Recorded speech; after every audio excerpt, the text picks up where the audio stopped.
What's up, guys? I'm Ravagedragon and welcome to Ravage Reacts. We're here with Antscanada. I put ants in my giant Vivarium Rainforest. Alright, so that's his 6th episode, hour 3. This is our 3rd episode of reacting to his Rainforest Vivarium. Yeah, I want to learn more about insects and animals and nature. So I chose his channel to react to because it's interesting. You learn about how the circle of life and everything. Like my hat? Yeah, y'all probably seen it in my Jurassic Park video. Alright, so we're gonna get... Oh, before you guys do, I hope you guys swarm that like button, swarm that subscribe button, and also hit the notification bell. That way you are notified when the next episode is put on the page. So with that, let's get to the video. Let's go. Alright guys, here we go with the video. I hope you guys are ready. Let's get to it. This is my grand 1,000-gallon cloud rainforest vivarium. Yeah. I've named Pandora.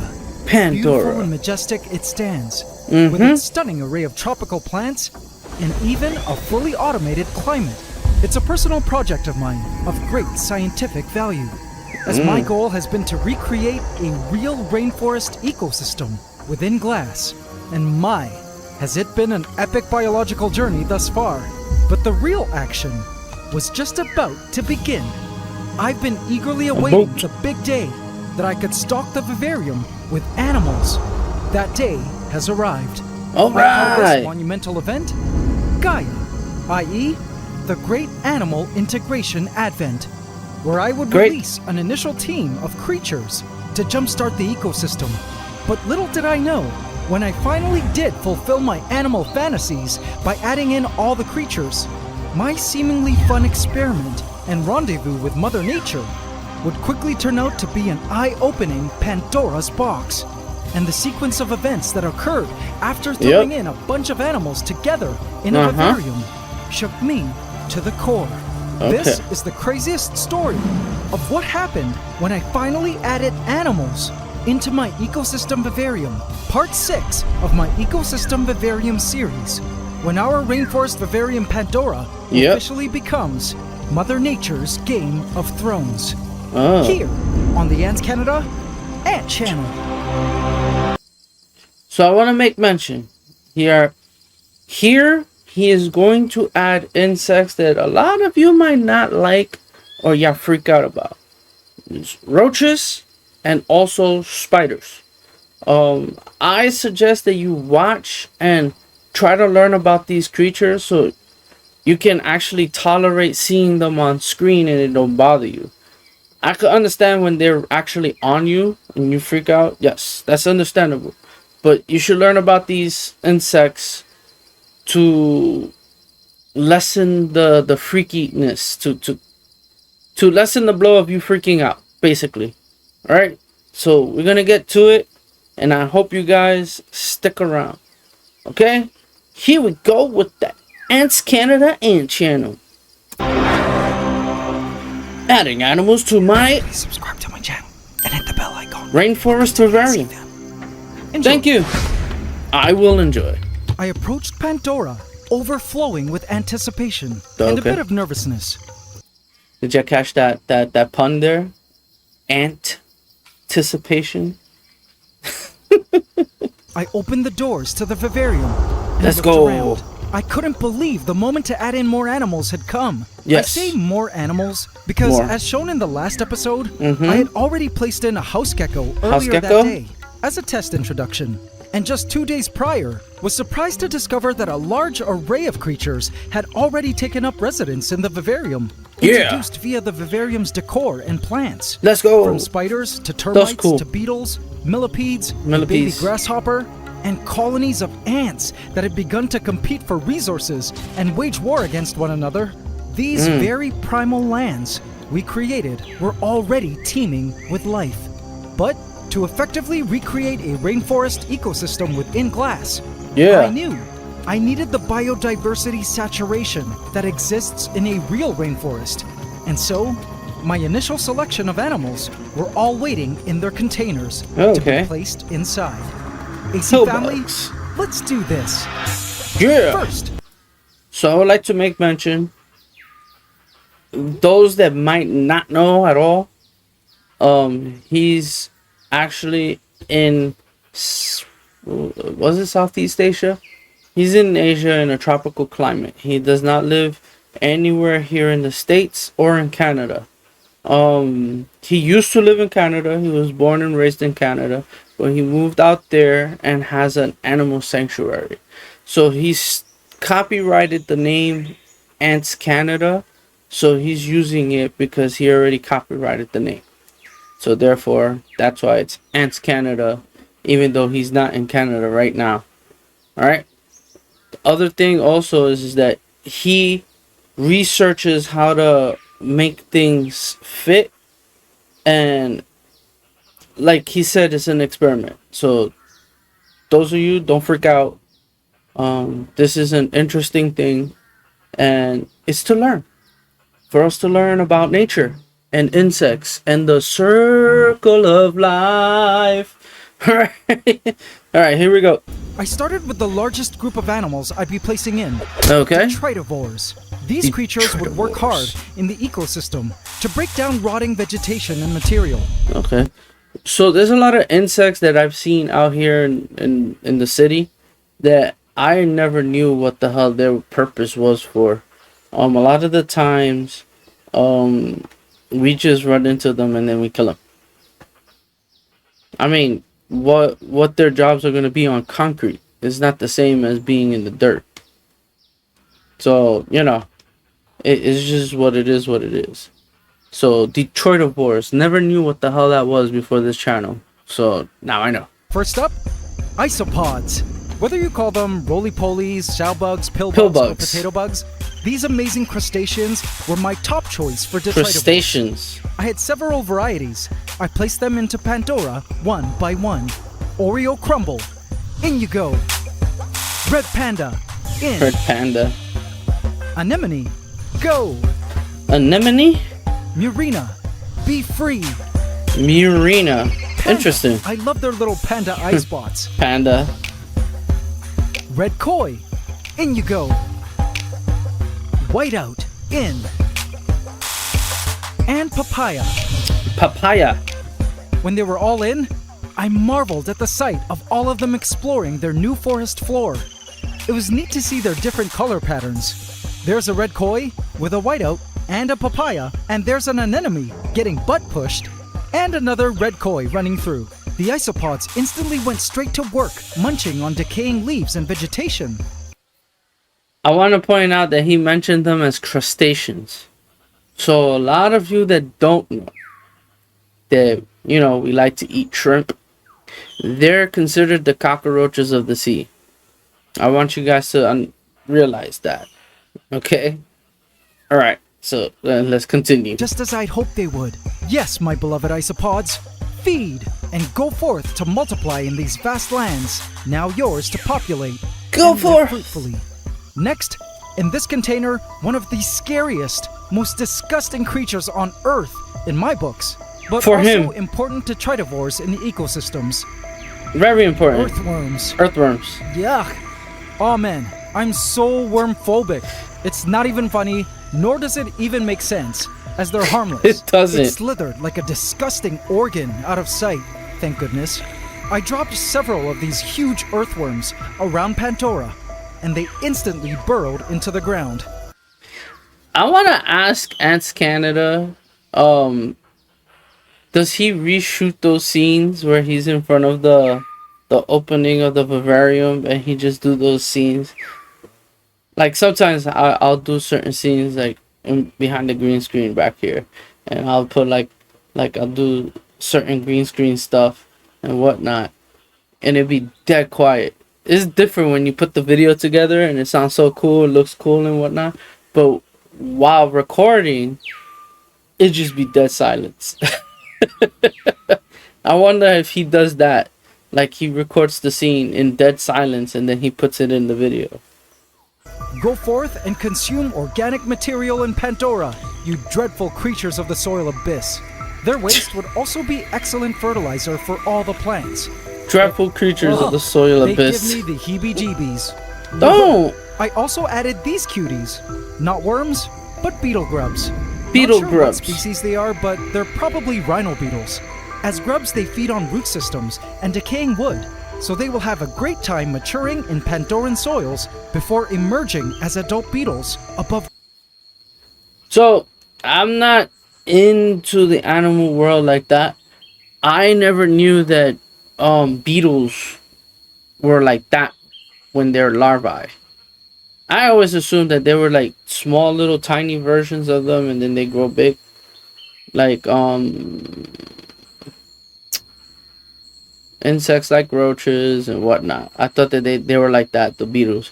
I did not know they looked like worms. Huh, interesting. Like I said, very it's a lot of information that's good. Ground, perhaps several weeks from now. Can't wait for that to happen. Okie dokie. Up next, moving up the food chain, all right. Semi-detritivores, Semi-herbivores.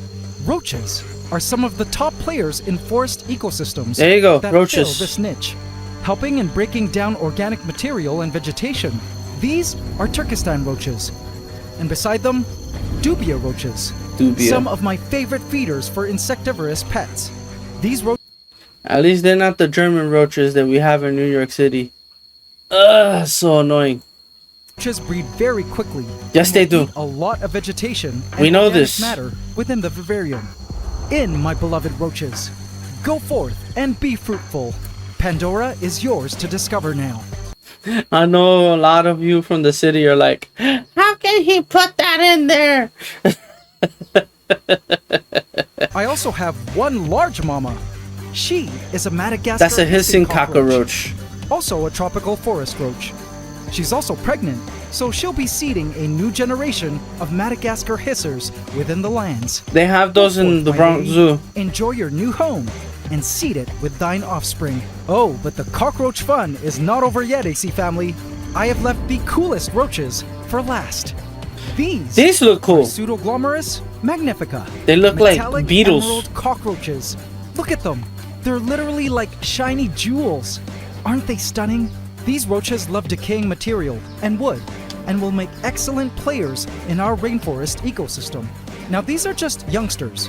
They will get bigger than this, but I think they win the award for most beautiful roaches in the world. They scuttled away to various parts of Pandora.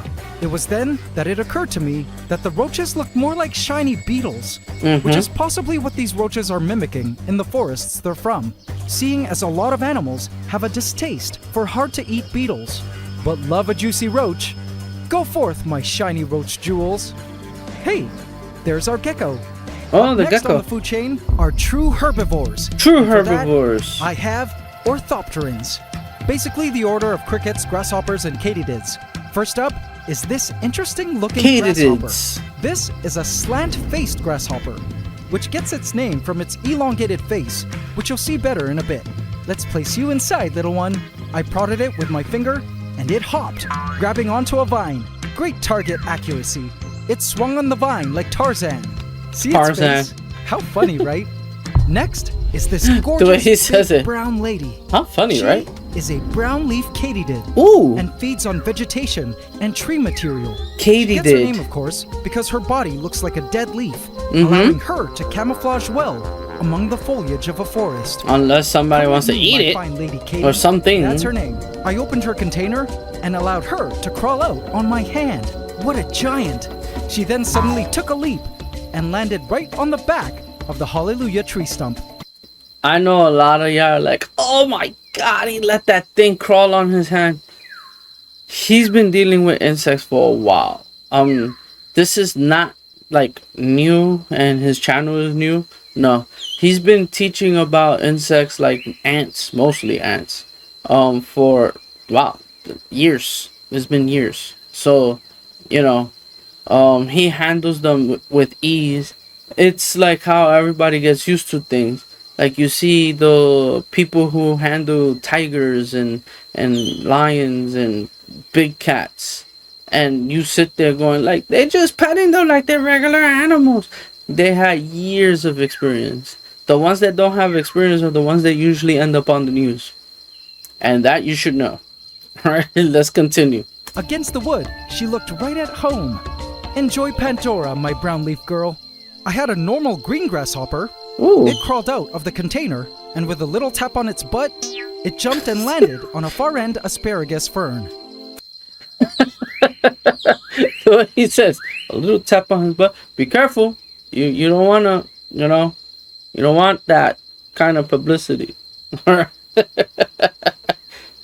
Good sound effects, though. Pew.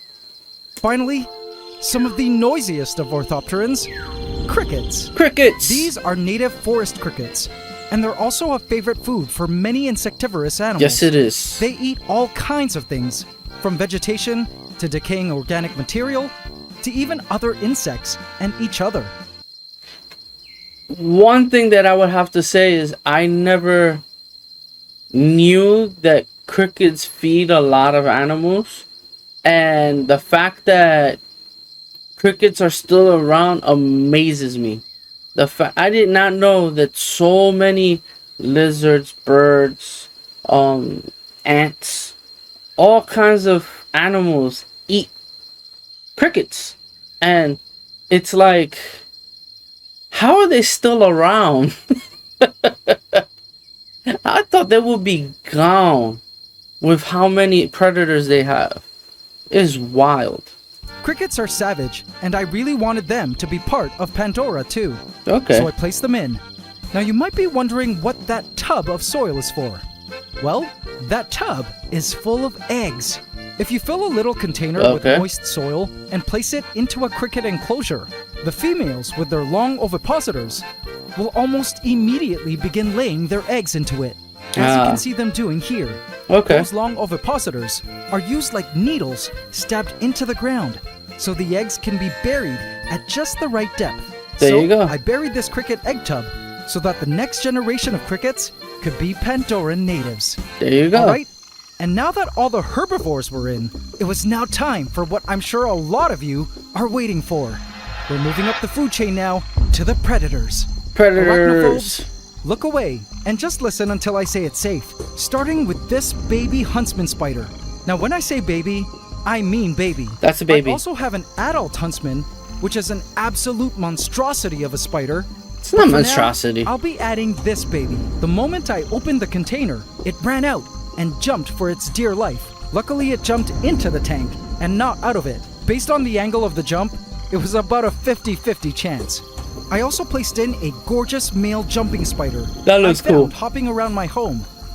Hi there, little guy. There are already a couple jumping spiders in here. Hope you managed to find Eve. Good luck. After looking around, it attached a lifeline web and began to check out his new home. Okay, arachnophobes, you can look now.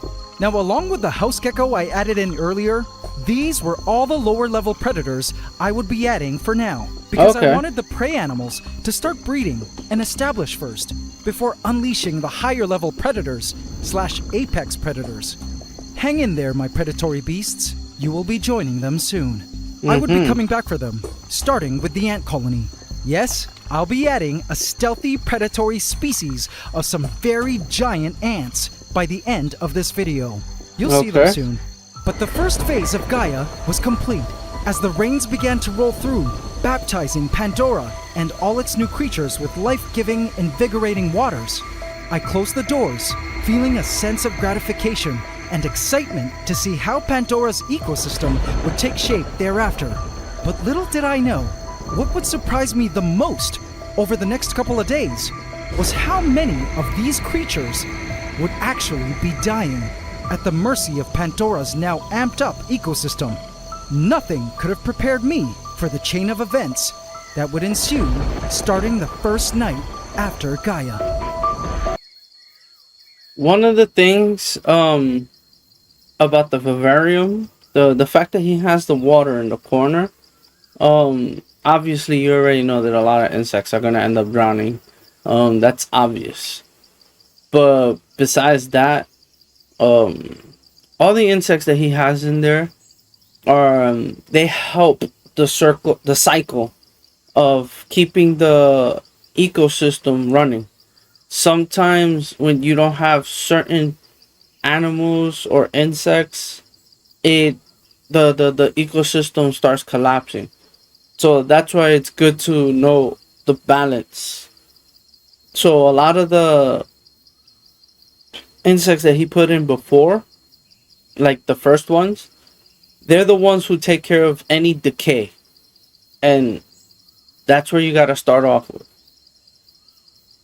That's why I find this very fascinating and very intriguing. I've learned a lot just on my own with these type of videos and whatnot. A lot of the times they want you to pay to go to school to learn all this stuff and whatnot, but who got money like that? Not me. It was the first night after Gaia. Let's go. And at first glance, you wouldn't suspect that Pandora was now hosting a new plethora of life forms. All was still. They know how to hide. The forest was placid. I would soon discover that these lands had truly transformed now into something different, taking on a whole new forest soul upon closer inspection. The mist filled the late cool night air with humidity that enveloped the entire forest floor, creating the perfect haven for its quiet rainforest soil creatures. Have a look. The isopods were wide awake on this, their first night in Pandora, as they moved from place to place, feasting on the most delectable of decaying organic matter, mostly leaf litter, laid out in abundance on the forest floor of Pandora. Cool to see the isopods enjoying the buffet. For the most part, right now these isopods don't have predators, which is as planned.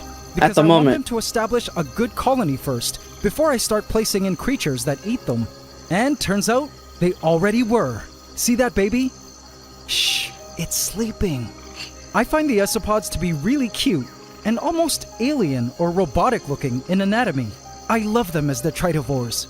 The humid forest floor also offered a perfect environment for mushrooms that also fed on decaying matter, and a snail which slipped its way around, searching for tasty plants to munch on. This snail was probably also another one of those many creatures introduced from the plants. Arachnophobes, look away again.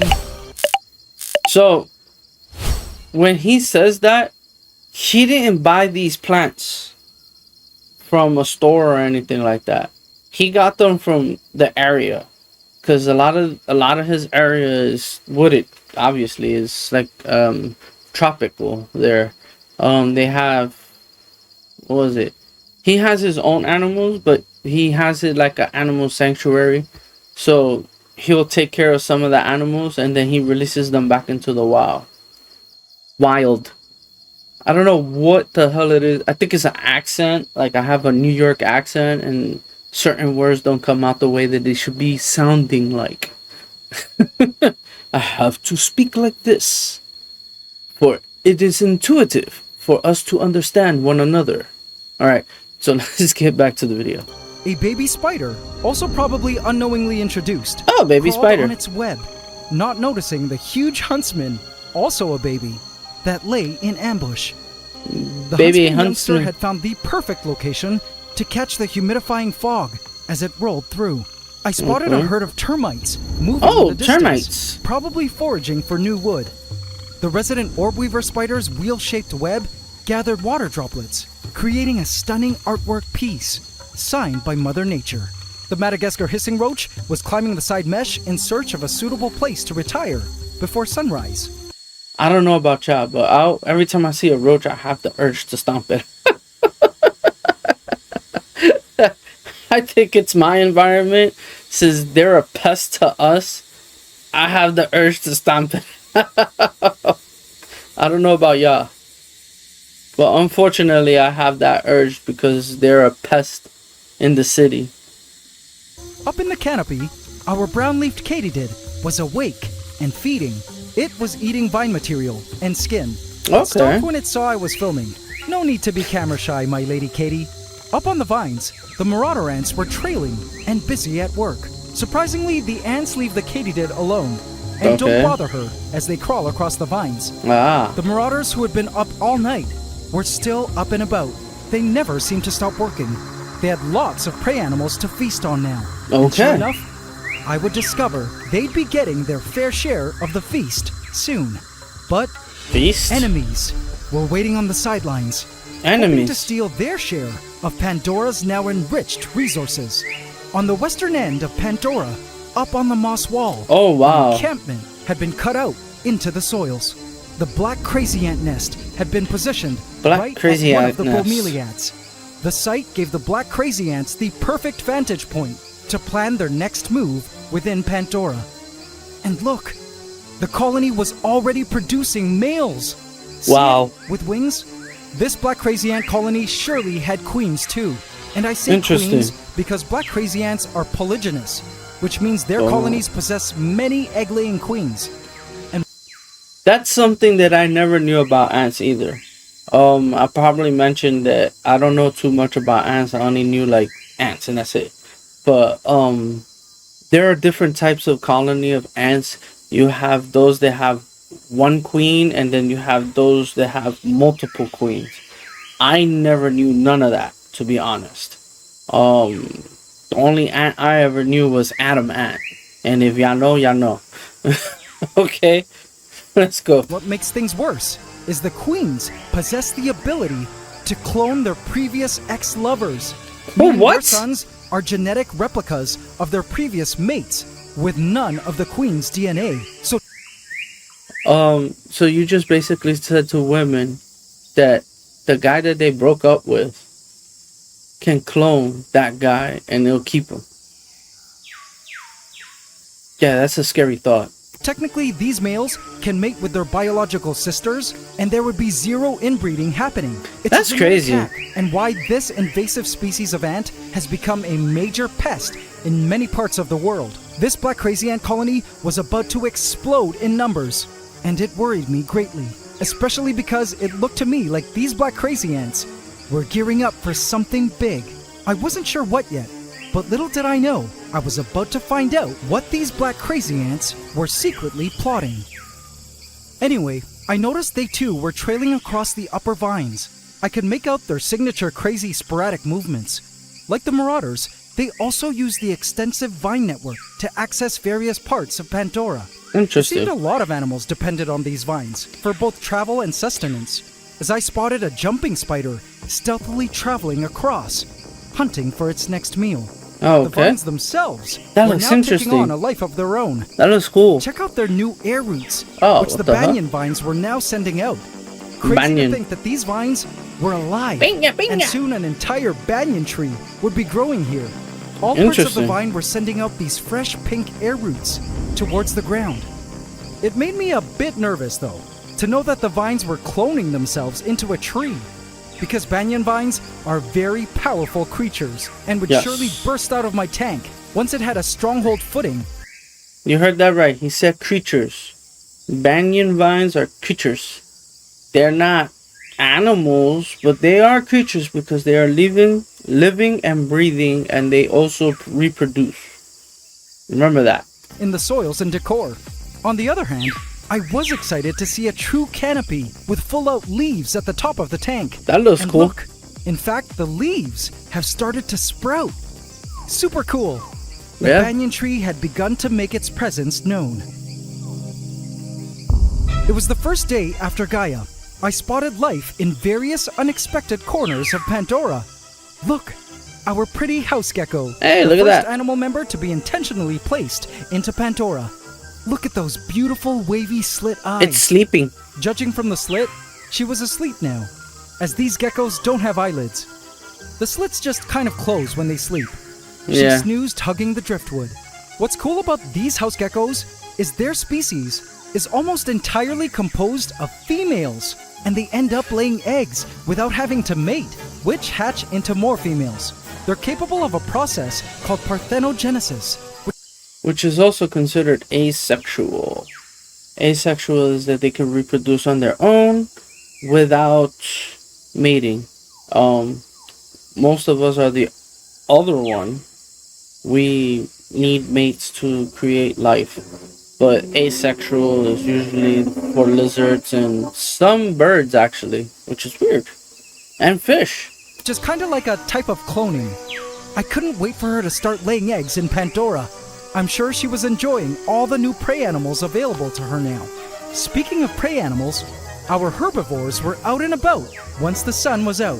The metallic roaches were up and exploring Pandora with great curiosity. This roach explored the Hallelujah tree stump. I spotted another one climbing the vines by the pond. It feasted on the skin of the vines as highways of ants crawled by. I found it interesting that the marauders weren't actively stalking and killing other insects like I thought they might. This metallic roach sure wasn't worried. After all, it was a hard-armored beetle. Looks like a beetle. Wink, wink. Our green grasshopper was out to warm up and greet the morning sun.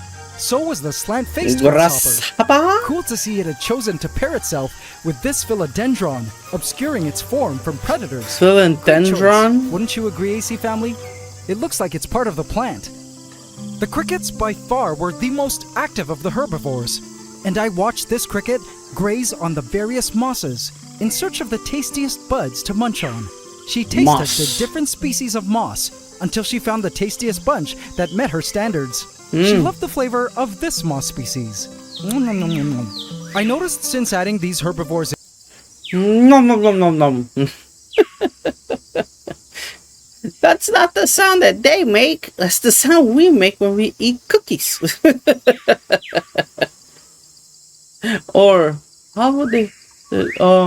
crumpets? That's what you call cookies in the UK? Crumpets? I don't know. I'm just wondering.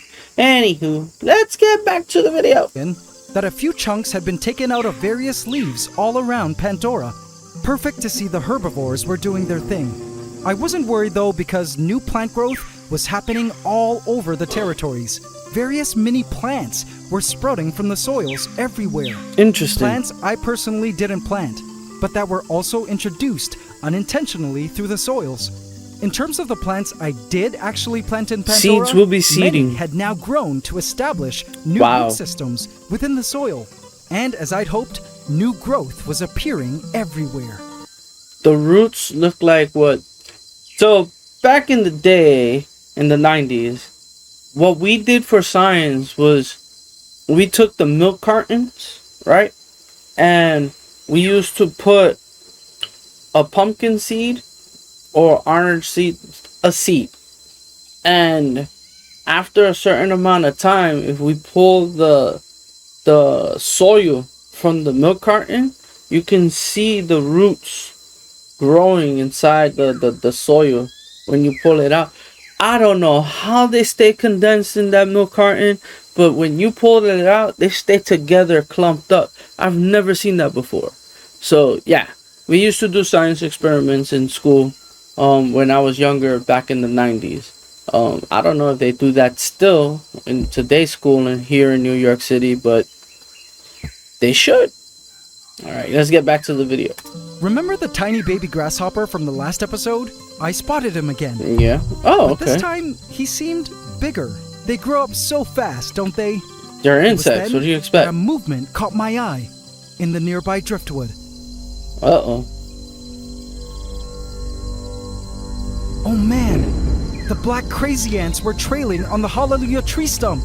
Where are they? What were they doing so close to the marauder's nest now?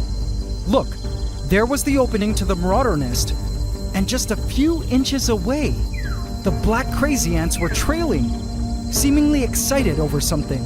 Interesting. I was certain these black crazy ants were surely up to something now. I wasn't sure what they had planned, but it all felt very concerning. I tried to imagine what these black crazy ants might be up to. I have an idea. People tend to do this sometimes. When they have an enemy, they don't attack the enemy. They pretend they're like friends. And then they move in nearby before they can take over. I'm pretty sure that a lot of people have experienced that in regular day life. So it's not hard to imagine, Antscanada. It's not hard to imagine. But was suddenly distracted when I stumbled upon a mass death. at one end of Pandora. Oh, really? Look, Yeah. drowned I figured crickets. that's Many crickets that I had sadly knew. drowned overnight, despite there being a life-saving stick in the pond. I was afraid this pond might be a death trap for crickets and Yep. other insects. I'll have to add something into these waters to eat these dead bodies once the waters have completely cycled in a couple more weeks. Any suggestions on what fish or other animals I could add to deal with drowned bodies? I left most of the bodies in the water as they would help accelerate the cycling process to build up the bacteria on the filter that would help with neutralizing the water for aquatic life later. But I placed one of the cricket bodies on the rock shelf, and AC family, soon enough, check out what that led to. It took 5 minutes for the marauders to come trailing out of their nest. Let's follow it and keep your eye on that major. I love following marauder trails.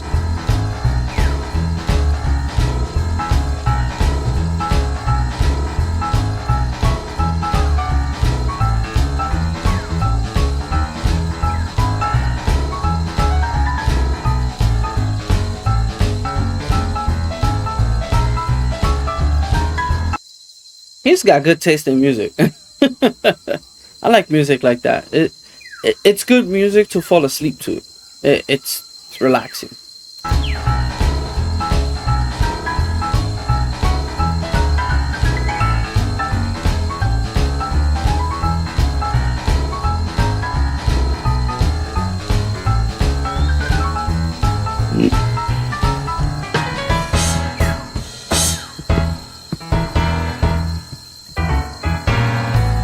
And success.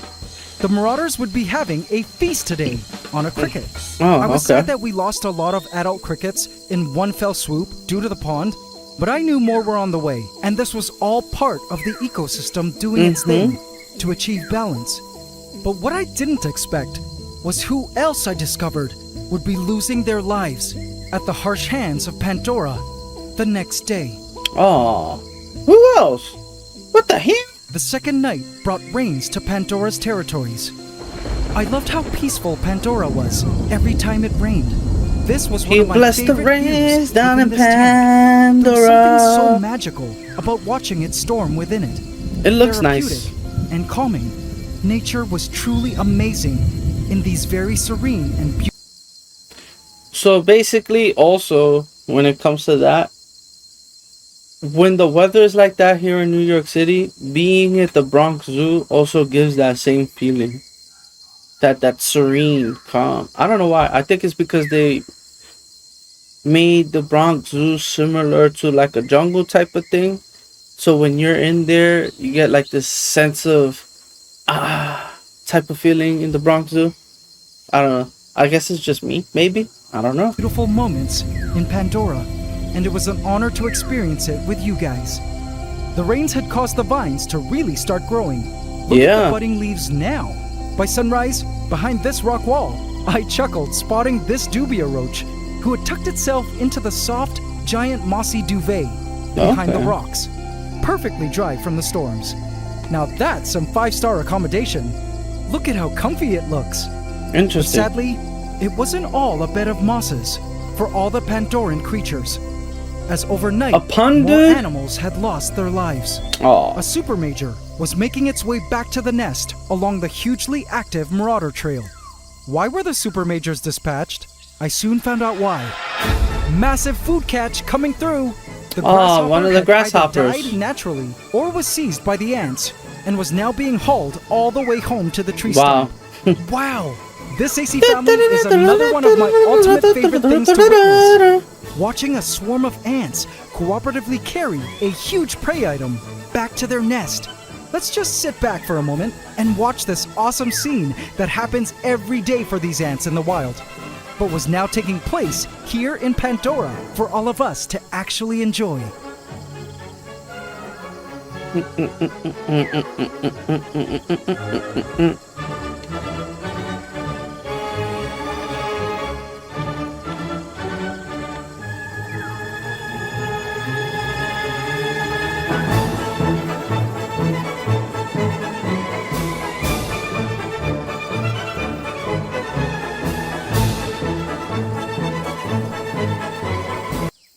This is also a classic song. It's old.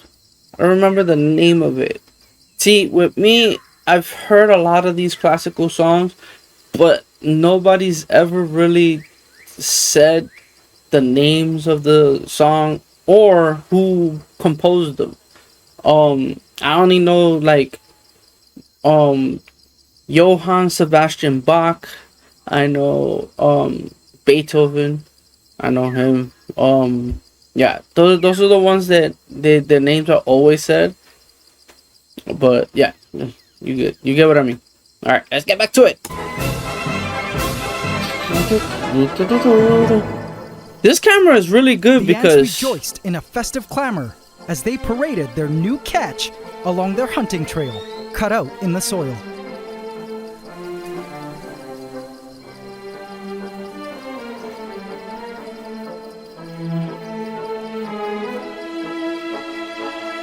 I couldn't wait to see them lug this huge grasshopper up the wood. Remember that this grasshopper is many times the weight of these ants. yeah, So carrying it home was truly a mind-boggling feat, much like a bunch of humans carrying a bus home. A swarm of black crazy ants watched from the summit of the Hallelujah tree stump at the marauders below. I assumed they were jealous of the marauders, but I would soon discover that jealousy wasn't on their minds at all. The marauders had made their way to the foot of the tree stump now, and in an amazing display of strength and coordination, the ants began to lift the grasshopper carcass up the wood towards the opening of their nest. that is so amazing that they could do that. But I've seen ants do that before, though. Wow! These ants were truly a colony of some muscle beasts. I loved every moment as they brought the grasshopper higher and higher up the wood. I was afraid they might lose their footing and drop it at any moment. I continued to watch with bated breath.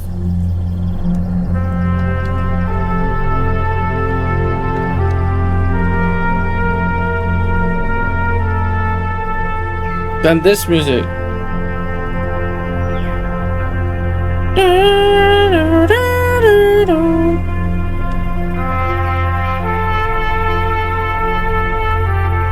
And then finally, the ants managed to lug the huge grasshopper into the opening of their nest. Interesting.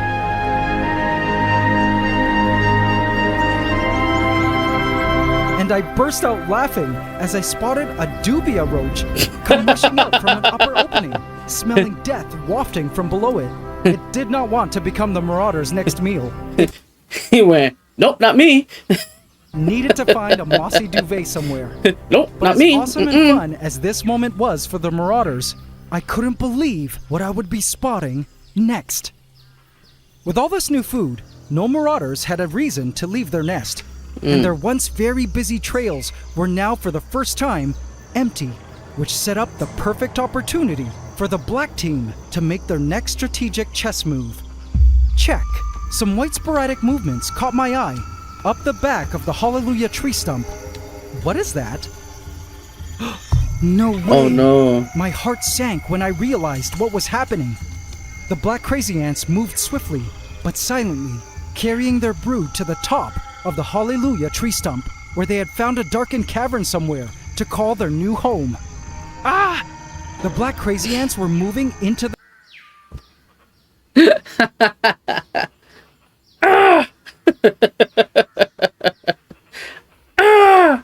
I don't know why. That scream makes me laugh. the stump too? This was crazy. While the marauders lived in the apartments below, the black crazy ants had claimed the penthouse suite. I wasn't sure what to make of all this, but this strategic move by the black crazy ants was very worrying. Seeing all the brood also confirmed to me that indeed the colony had queens, and how smart of them to seize this opportunity when the marauders were busy preoccupied with their food. Would this lead to the demise of our marauders and the sure victory of these invasive black crazy ants in the great war of the ant superpowers? I knew only time would tell, but nature has a funny way of surprising you with her plans. And what ended up happening the next day was an even greater plot twist I could never have anticipated. What have you anticipated? The next day, the marauders were out trailing again, but when I discovered why, I felt so sad. A dead body lay at the foot of the stump. Oh no. Upon closer inspection, I was heartbroken when I discovered that it was our house gecko. Aww. Oh no! She had died overnight. I doubt the ants would have been able to catch and kill her, so my guess was she had died of natural causes. Probably. The marauders began to delicately pick her body apart, piece by piece. One of the things that I would wonder if the lizard itself already had like something wrong with it before he put it in the thing. But that's just me thinking, because you never know what an animal has. You never know what an animal has until something happens. So, you know. They had already successfully begun to dissect her abdominal area. Looking at her eyes, I knew she was now at peace and had given up her life and body to the creatures of Pandora. The sight disturbed me, but I knew it was all part of the legendary circle of life, and a truth I had to be able to accept if a true ecosystem was what I wanted to achieve in these lands we created. In her memory, I released another house gecko into Pandora to take over her important place in the Vivarium. When I looked up to our banyan tree above, sprouting even greater than ever, I was reminded that new life needed energy to come into being, and that in an ecosystem, energy came from sunlight, but also at times needed to be borrowed from other life forms. In dying, our gecko, prey animals, and dead insects offered their life-giving energy to the Pandoran ecosystem so it could continue on to thrive.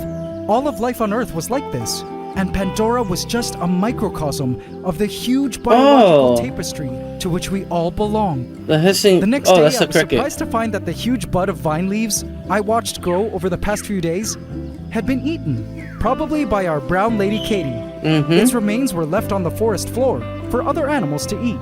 Even the vines were lending itself to the ecosystem. But no worries though, as a new sprout was on the way. I felt grateful to learn and witness all of this.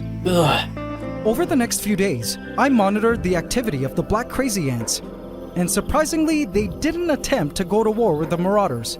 Interesting. In fact, it almost seemed as though the marauders knew the black crazy ants were camped above them, but didn't care, and that the black crazy ants actually respected the space of the marauders as they went on with their business around Pandora. Sometimes it seems that way. Could these two species of ants be allies? No. I wasn't sure, but only time would tell. This made me realize that even invasives are just out there trying to survive as best they can, which and is true. aren't always plotting the demise of other similar species. But they do it though. It wasn't the fault of the invasives that they were so successful in the ecosystems they found themselves in. I realized invasives weren't necessarily the bad guys. And speaking of ants, several days after Gaia, I decided it was time to finally release into Pandora the ant colony I had waiting on the sidelines. Within this tub was a giant trapjaw ant queen. They're called trapjaw ants because of their huge jaws that open 180 degrees and snap shut with lightning force. Those things are capture and instantly kill dangerous for other enemies. To befall its jaws. This queen was caring for her initial brood pile of giant trapjaw ant workers. What I was trying to say is that they do move very fast. Giant trapjaw ants. Giant trapjaw ants. Why do I sound like I can't speak properly? Okay, so yes, giant trapjaw ants. They when they close their ants, it's pretty fast. Any insect around them is in danger. They're very powerful. I placed her and her tub with an opening into Pandora, away from the marauder and black crazy ants, so she could focus on rearing this first generation of workers to adulthood. She will need to hunt for small prey items in Pandora and feed them to her larvae over the next few weeks. Okay. Meanwhile, I made sure to bury her right next to the cricket egg bed, so that when they arrive, the queen will have a good supply of prey to feed her young. It was all up to her now to survive the wilds of Pandora. Let's hope she does, and we start seeing giant trapjaw ants wandering these soils. But now that the initial team of animals and creatures I placed in had a week to settle in, I felt it was the perfect time to finally add one of our higher predators. Higher An predators? apex predator to patrol Pandora and do its important work at controlling populations of prey animals. Ah, interesting. I approached Pandora with my chosen apex predator. Okay. And proceeded to release it into Pandora. Ah. My What are heart you was going to racing do? as I laid its container down onto the soil. Okay. Come out, my beloved beast. Welcome to your new home. To be Go to my continued. community tab to affect this story. Alright, guys, that's it for today. I hope you check out Ravagedragon, Outro Ravage. I'm gonna leave it to him, alright? So, here we go, Outro Ravage. Alright, that is all for the episode. Yeah, when it comes to animals and water, sometimes insects just jump in. I don't know why. They just do. It sucked that a lot of the grasshoppers drowned, and then it sucked that the gecko passed away. Also sucked that they ate a cricket, so it is what it is. So with that, oh no, it was a grasshopper. You know, it's nature. It's the circle of life. This is what happens on a daily basis in the jungle. Nothing we can really do about it. That's life. But with that, it was a very interesting and a lot of information in this episode. So I hope you guys ravage that like button. I'm gonna do it this way. Ravage that like button. Ravage that subscribe button. And hit that notification bell. That way you guys are informed when the next episode is posted on the page.